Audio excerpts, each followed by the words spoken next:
පීනන මලක් තියෙන ගහ තමයි ගහක් නෙමෙයි වැල්. මම දැක්ක මෑමල් කියලාත් කියනවා. පෝර එන්නේ කවරවල වුණාට අපිට හම්බුණා පෝර වැල්. ෆැබේසිය කුලයට අයත් වෙන නිව්ස්ටැන්තස් ෆැසියොලොයිඩිස් තමයි මේ තියෙන මේ පෝර වැල්. විලියම් රොක්ස්බර්ග් තමයි මේ ශාකය මුලින්ම හඳුනාගන්නේ. එතකොට මේක හරියට විද්‍යාත්මක නාමකරණයට ලක් කරන්නේ ජෝර්ජ් බෙන්තම් විසින්. ඔබ අනිවාර්යයෙන්ම දැකලා ඇති මේ ශාකය ඔය රබර් වගා වාශ්‍රිත තැන්වල ඒ භූමිය වල ඇවිල්ලා තියෙනවා. මොකක්ද එතකොට මේ නිව්ස්ටැන්තස් කියන්නේ? නිව්ස්ටැන්තස් කියන්නේ සාමාන්‍යයෙන් ග්‍රීක භාෂාවෙන් පීනන මල කියන අර්ථය තමයි එකෙන් දෙන්නේ. ඊට පස්සේ ෆැසියොලොයිඩිස් කියන්නේ බෝංචි ශාකයට සමානයි කියන එක. එතකොට බෝංචි ශාකයට සමාන පීනන මලක් තියෙන ගහ තමයි මේකේ තේරුම. වැල. ගහක් නෙමෙයි වැලක්. පෝරවැල් ගැන කතා කරගේදී තවත් ලස්සන මලක් තියෙන පෝරවැල් එක්කම වැවෙන තවත් වැල් වර්ගයක් අපිට හම්බුණා. අපි මේවට කියන්නේ හාමල් කියලානේ. සමහර කට්ටිය මම දැක්ක මෑමල් කියලාත් කියනවා. හැබැයි මේවා හාමල් කියලා තමයි අපි කියන්නේ සාමාන්‍යයෙන්. බූමෑ කියලා සමහර කට්ටිය කියනවා. ටිකක් අතුරු මලක් වගේ. වෙනස බලන්නකෝ මේ දෙන්නගේ. ඒක මාර වෙනසක්. මොකක්ද? මෙයාගේ සාමාන්‍ය මේ මලේ විශාල පෙත්ත තියෙන මේ මලේ යටින්. හැබැයි මේ වගේ මල් වල විශාල පෙත්ත තියෙන්නේ මේ.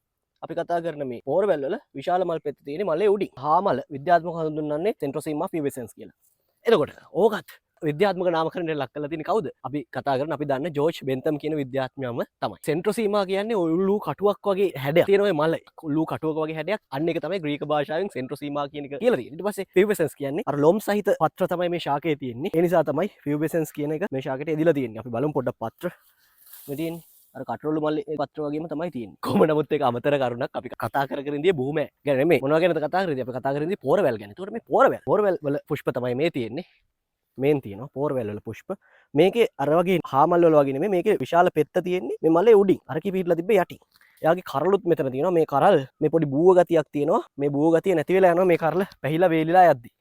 මේ ශාක දෙකම එකට තිබ්බා වගේම තමයි මේ ශාක දෙකම මූලකට තියෙන ශාක. ඒතකොට මේ දෙන්නටම පුළුවන් පස සාරවත් කරන්න මෙයාලගේ ඉන්න රයිසෝබියම් බැක්ටීරියාව මගින් පසේ නයිට්‍රජන් ප්‍රමාණය ඉහළ නංවන්න මේ ශාක දෙකටම හැකියාව තියෙන නිසා මේ දෙකම ගොවිබිම් වල අද වෙනකොට වවන ශාක බවට පත් වෙලා තියෙනවා. ඒ වගේම භූමියේ උෂ්ණත්වය අඩු කරලා උෂ්ණත්වය පාලනය කරන්නත් මේ ශාක දෙකම සමත් වෙනවා. ඒ නිසා මේ ශාක දෙකම ශීඝ්‍රයෙන් පැතිරුණත් කෘෂි කර්මාන්තයේදී වැදගත්. ඒ වෙනතම පස සාරවත් කරන ශාක දෙකක්. එයාගෙත් පත්‍ර 3 ගානේ තියෙන්නේ. ඊට පස්සේ මෙයාගෙත් පත්‍ර තියෙන 3 ගානේ. අපිට මේ වගේ භූමියකදී කියන්නේ අනපේක්ෂිත උනත් හම්බුණා මේ ප්‍රදේශයේ මෙන්න මේවත් මේ බලන්නකෝ දන්නවනේ මොනවද කියලා අපි පහුගිය කාලේ කතා කරා යෝධ නිදිකුම්බා ඒවත් තියෙනවා මෙතන ඊට පස්සේ මෙතන අපි ඊළඟට කතා කරන්න හිතන් ඉන්නවා මේවා ගැන මානං ගැන ඊට පස්සේ මෙතන තියෙනවා ගිනිතන කියන්නේ විශේෂ කීපයක්ම තියෙනවා අපි එතකොට ඉදිරියට මානං ගැන කතා කරන්න ඕනි ගිනිතන ගැන කතා කරන්න ඕනි ඊට පස්සේ පැංගිරි මානං ගැන කතා කරන්න ඕනි ගොඩක් දේවල් තියෙනවා කතා කරන්න කොහොම වුණත් මේ පොහොරවැල් කියන්නේ ඇත්තටම පස සාරවත් කරන පොහොර නිෂ්පාදනය කරන වැල් වර්ගය පස සාරවත් කරන්න විතරක් නෙමෙයි සත්ව ආහාර විදිහට ඒ වගේම දේශීය වෛද්‍ය විද්‍යාවේදී තුවාල සුව කරන්න ඉදිමුම් අඩු කරන්න වගේ රෝග තත්ත්වයන්ට වෙදකම් කරන්න නැත්තම් බෙහෙත් කරන්නත් ප්‍රතිකාර කරන්නත් මේ පොහොරවැල් පාවිච්චි කරනවා ඒ නිසා පොහොරවැල් කියන්නේ මේ පරිසරයට